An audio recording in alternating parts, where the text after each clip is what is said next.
जी student, आज मैं बात करूंगा उन सभी स्टूडेंट की जिन्होंने अभी तक NIOS में एडमिशन नहीं लिया है और जो है वो एडमिशन लेने की सोच रहे हैं, लेकिन उनको अभी कंफ्यूजन है कि हमारा एडमिशन अगर अभी होता है तो हमारे एग्जाम कब होंगे, कब हमें प्रैक्टिकल देना होगा, कब असाइनमेंट सबमिट करना होगा, कब हमारा रिजल्ट आएगा और कब हमको मार्कशीट मिलेगी। तो देखिए, आज की जो तारीख है वो तारीख मैं आपको बता देता हूँ। 13 नवंबर 2022 आज डेट हो गई है और आज की डेट में अगर आप कोई भी एडमिशन के लिए अप्लाई करते हैं NIOS ओपन बोर्ड में क्लास 10th या 12th के लिए, तो वो जो आपका एडमिशन होगा वो होगा अक्टूबर 2023 के लिए। जी हाँ, मैं दोबारा इस बात को रिपीट कर रहा हूँ कि अगर आप अभी कोई एडमिशन लेते हैं तो आपका जो एडमिशन है वो होगा अक्टूबर 2023 के लिए। यानी कि अक्टूबर 2023 में आप जो है इसके थ्योरी के एग्जाम देंगे।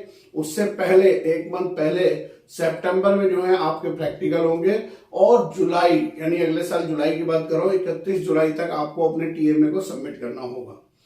एडमिशन लेने की प्रक्रिया को समझ लेते हैं कि किस तरीके से आप एडमिशन ले सकते हो।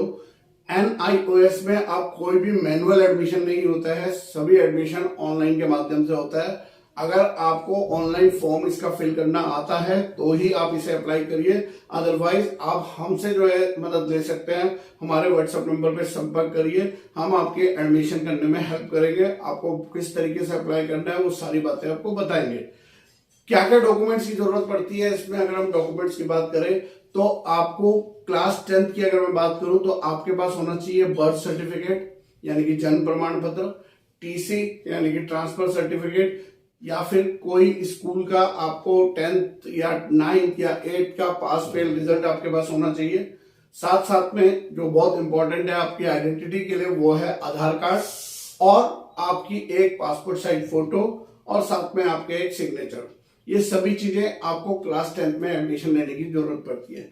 बहुत सारे ऐसे स्टूडेंट हैं जिनके पास कोई भी इस तरीके के डॉक्यूमेंट नहीं है, सिर्फ उनके पास अगर आधार कार्ड है, फोटो है तो भी आपका एडमिशन हो सकता है। जी हाँ, उस केस में एक सेल्फ स्टडी सर्टिफिकेट उस स्टूडेंट के नाम पे इशू होता है जो हम इशू करके आपको दे देंगे। उस सेल्फ स्टडी सर्टिफिकेट के बेसिस पे और आधार कार्ड लगाकर आप अपना क्लास 10th में NIOS में एडमिशन ले सकते हैं। साथ ही साथ बात करूंगा क्लास 12th के स्टूडेंट की, तो उनके एडमिशन में भी वो सभी डॉक्यूमेंट लगते हैं, सिर्फ एक डॉक्यूमेंट ऐड हो जाता है, वो होती है क्लास 10th की ओरिजिनल मार्कशीट। क्लास 10th की ओरिजिनल मार्कशीट की फोटो खींच के आपको जो है अपलोड करना होता है और बाकी आपका आधार कार्ड, फोटो, सिग्नेचर और कास्ट सर्टिफिकेट लगता है अगर आप किसी SC, ST या OBC से बिलोंग करते हैं। एक्स सर्विसमैन अगर आप हैं तो एक्स सर्विसमैन सर्टिफिकेट वहां पर लगेगा। साथ ही साथ में अगर कोई सी का परमानेंट एड्रेस कुछ और है और रहते हैं अभी आप कहीं और है और एग्जाम आपको कहीं और पे देना है, तो वहां पे 2 एड्रेस दिए गए हैं।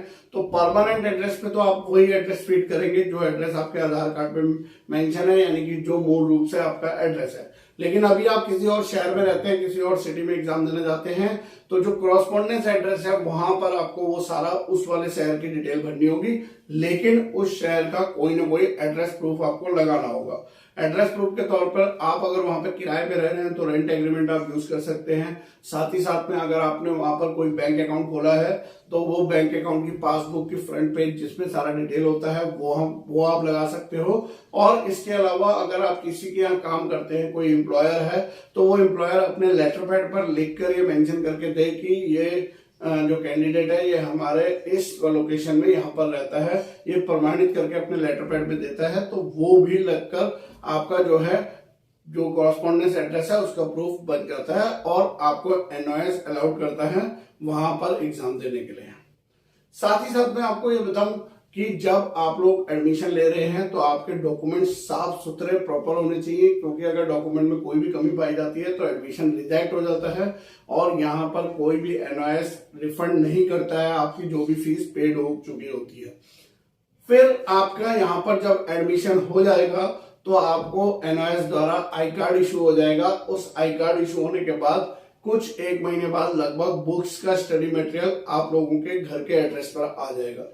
साथ ही साथ में जो स्टूडेंट दूसरे शहर में एग्जाम दे रहे हैं तो जो कॉरस्पॉन्डेंस एड्रेस आपने भरा है उसी एड्रेस पे आपके बुक्स मटेरियल आएगा। और आपका जब एग्जाम होगा तो आपको उससे पहले TMA अपने ऑनलाइन सबमिट करने होंगे। उसके लिए भी आप हमसे संपर्क कर सकते हैं, हम आपको बता देंगे किस तरीके से सबमिट होता है। फिर प्रैक्टिकल्स बनते हैं, कैसे उन प्रैक्टिकल का एग्जाम दिया जाता है, कहाँ पर वो होता है, वो सारी जानकारी भी हम आपको वहां पर उस वक्त दे देंगे जब आपके प्रैक्टिकल होंगे। और लास्ट में आपको थ्योरी का एग्जाम देना होगा।